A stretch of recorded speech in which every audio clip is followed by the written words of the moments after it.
31 दिसंबर 2023 तक प्रॉपर्टी में क्या होने जा रहा है। बहुत से लोगों का ख्याल है कि इलेक्शन के बाद जो है हम फैसला करेंगे कि हमें रियल एस्टेट में इन्वेस्टमेंट करनी चाहिए या हमें इसमें से एग्जिट लेना चाहिए। तो सबसे पहले मैं आपको ये बता दूं, इलेक्शन तो होने नहीं है 2023 में।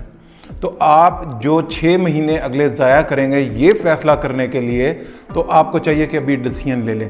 और ये बात मेरी सेलर्स के लिए है, परचेज़र के लिए नहीं है। अगर मैं बात करूं DHA लाहौर की, तो DHA लाहौर के अंदर जो फेज़ 6, 7 और 8 जो फेजेज़ हैं, 3 फेजेज़ की मैं बात कर रहा हूं DHA लाहौर में। ये पिछले 6 महीनों में इनमें ग्रोथ हुई है तकरीबन 10 से लेके 15%, और बहुत से ऐसे सेक्टर हैं जहाँ पे 15 से 20% भी जो है वो ग्रोथ हुई है।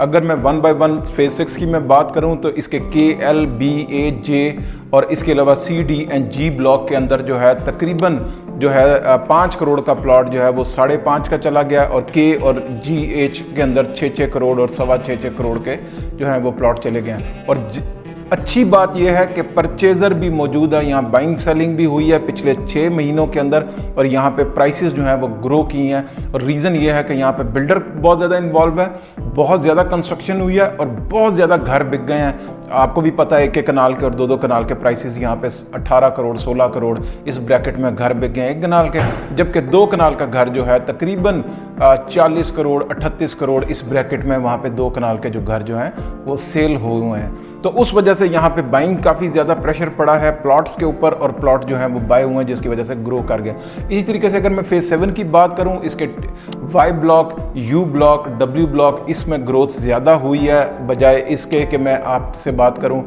इसके सेक्टर Q की या सेक्टर S की, यहाँ पे ग्रोथ का रेशियो कम है। और रीज़न ये है कि वहाँ पे मैकडॉनल्ड पेट्रोल पंप बनने से और पार्क बनने से जो है ना, वहाँ पे ज़्यादा ट्रैफिक का फ्लो है, जिसकी वजह से वहाँ पे प्राइसेस जो हैं वो ज़्यादा अप्रिशिएट हुई हैं। जबकि इनके जो Z ब्लॉक है, Z2 ख़ास तौर पर, और Q ब्लॉक जो है वो काफ़ी ज़्यादा वहाँ पे डिप्रेसिंग रहा है पूरे लास्ट 6 मंथ में। और आने वाले 6 महीनों के अंदर 31 दिसंबर तक मैं समझता हूँ कि यहाँ पर भी ग्रोथ बहुत ज़्यादा होगी। और वही रीज़न है कि यहाँ पे कंस्ट्रक्शन बहुत हुई है, और कंस्ट्रक्शन की वजह से यहाँ पे प्राइसेस जो हैं वो बहुत ज़्यादा अप्रिशिएट हुई हैं। जबकि फेज़ 8 DHA लाहौर का जो मोस्ट एक्सपेंसिव और मोस्ट फेवरेट ब्लॉक समझा जाता है अपनी लोकेशन की वजह से, अपनी एमिनिटीज़ की वजह से, तो वहाँ पर मुसलसल ग्रोथ हो रही है, जिसमें शामिल हैं T ब्लॉक और W ब्लॉक जो इसके सेंटर में, इसके अलावा U ब्लॉक और V ब्लॉक का बहुत सा पोर्शन है जहाँ पे प्राइसेस जो है अप्रिसिएशन हुई है।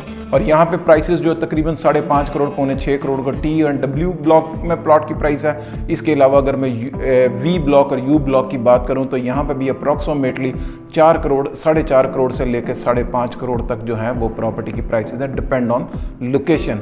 अब आने वाले 6 महीनों के अंदर भी मैं समझता हूँ कि इन्हीं सेक्टर के अंदर जो है बहुत ज़्यादा ग्रोथ होगी, और रीज़न यही है कि वहाँ पे कंस्ट्रक्शन हो रही है, कंस्ट्रक्शन के पैकेज जो कि गवर्नमेंट ने दिए हैं उसकी वजह से काफ़ी बेहतरी आएगी। और अगले 6 महीने तक या पिछले 14 महीने तक तो पाकिस्तान का कोई, जैसे आपको पता है कि इसका वाली वारस तो कोई था नहीं, और इसके बावजूद इतनी ग्रोथ हो गई। अब भी अगले 6 महीने तक जो है इंटरिम गवर्नमेंट आ जाएगी, और इंटरिम गवर्नमेंट की वजह से कोई पाकिस्तान का फिर अगेन कोई वाली वारस नहीं होगा। तो मेरा ख्याल है कि ग्रोथ ज़्यादा होगी, और रीज़न वही है कि पैसा उन हाथों में ही आ रहा है जो ऊपर के हाथ हैं, जो टॉप लेवल के हाथ हैं, उनके अंदर पैसा आ रहा है, उनके पास पैसा आ रहा है। और जिस सोर्स से आ रहा है वो तो आपको मुझसे बेहतर पता होगा, मुझे एक्सप्लेन करने की ज़रूरत नहीं है। तो वो ही लोग प्रॉपर्टी में बाय कर रहे हैं या आगे फ्रंट में रख के उनको वो कर रहे हैं, तो वो इस वजह से बहुत ज़्यादा प्रॉपर्टी के अंदर जो है वो बाइंग हो रही है। DHA लाहौर की मैं बात कर रहा हूँ, लेकिन अगर मैं DHA लाहौर से हट के मैं बात करता हूँ, ये भी DHA मैं मुल्तान की बात करता हूँ और DHA भावलपुर की या कोयटा की, इसके अलावा गुजरांवाला की, तो वो पिछले 6 महीनों में डिप्रेसिंग रही है।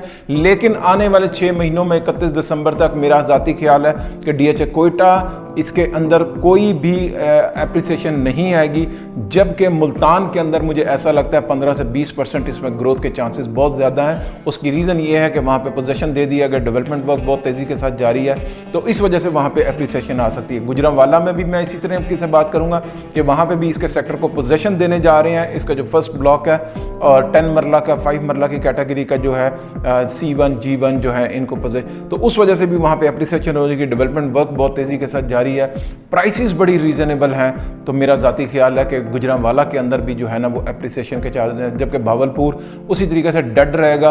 और जो कंट्रोवर्सी इस वक्त मीडिया में भी चल रही है भावलपुर के मतलब, उसकी यूनिवर्सिटी के मतलब सबको पता है, ये रीज़न तो नहीं है, लेकिन वहाँ पे जो क्लास रहती है वो शायद इतने बड़े प्रोजेक्ट को अप्रिशिएट करने के लिए इसको काफ़ी ज़्यादा साल टाइम चाहिए।